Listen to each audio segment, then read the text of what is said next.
Hello everyone and welcome back to Legend Alley. Today I invite you to journey with me to a distant land to hear a timeless folktale about wisdom and about how a simple shift in perspective can break an ancient curse. This is a story of the sage and the river's curse. Once upon a time, in a small village nestled by a gentle blue river, there lived a curse that no one could solve. The river, which was the very lifeblood of the village, would turn ferocious every full moon. The water would swell and surge, washing away boats and flooding the crops, leaving the village a little more desolate each time. The villagers had tried everything. They built dikes, but the relentless water would eventually wear them down. They made offerings and prayed to the gods, but their pleas seemed to go unanswered. Over time, they came to believe that a great beast slumbered at the bottom of the river, and its mighty snores on the night of the full moon were what caused the terrible floods. One day, a wise sage named Kian arrived from a faraway land. He carries no sword, nor did he possess any shining magical charms. His only tools were his observant eyes, his curious mind, and a small, weathered notebook. The villager gathered around him and told him of the river's beast and its curse. Instead of fear or awe, Kian simply asked a question. Pardon me? Put aside from his anger on a full moon, did this river beast show any other signs? The villagers looked at each other, puzzled. They had only ever known to be afraid, not to observe. An old man, after a long pause, finally answered. Well, stranger, there is one odd thing. A few days before every full moon, we always see many dry branches floating down from upstream. The beast must be stirring in his sleep, breaking the trees upriver.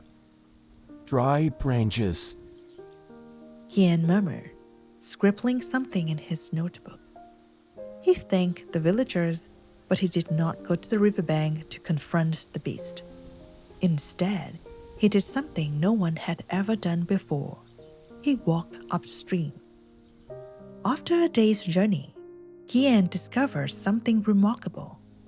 The river up here was constricted by a large natural lake, and the mouth of that lake, where the water flowed downstream, was blocked by a massive dam made of countless sticks, twigs, and mud, built over many years by a colony of diligent beavers. Kian smiled. He now understood the root of the problem. The beast was not a creature of wrath. It was the gravitational pull of the moon. On the night of the full moon, the moon's pull is at its strongest, creating high tides. This force caused the water level in the large beaver lake to rise, overflowing the natural dam and rushing downstream in a powerful surge.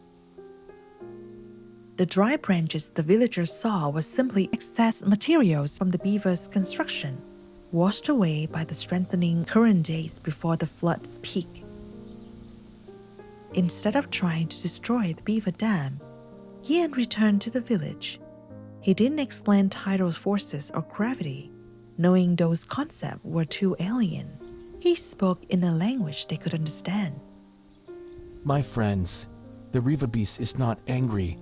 It is merely breathing with the rhythm of the moon.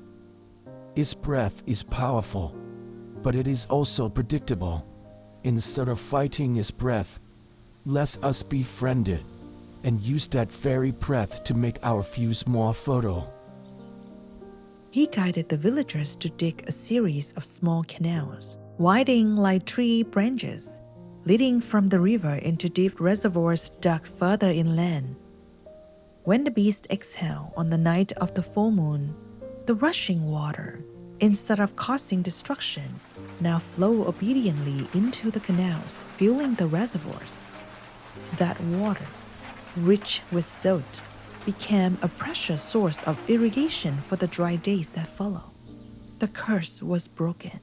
The village was not only free from the floods, but it became more prosperous than ever before. The sage, Qian, didn't use strength to solve the problem. He simply used a different way of thinking. He broke the default belief that the problem was a monster and found the fundamental truth that lay beneath. The story of the wise sage Qian shows us something wonderful, doesn't it? Sometimes, to solve a complex problem, we don't need more strength, but simply a new perspective, a sharper tool for thinking. Just like how Qian used first principles thinking to find the root of the problem instead of believing the story of a monster. If you also like to train your mind with powerful tools like this, I've prepared a small gift.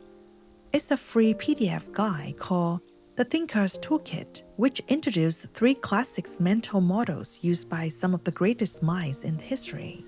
You can find a link to download it for free right in the description below this video. For those of you who have asked about my gear, I've left links to the mic, keyboard, and other things I've used in the description as well.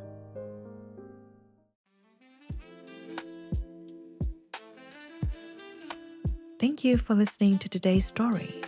Don't forget to subscribe to Legend Alley for more new stories. Goodbye.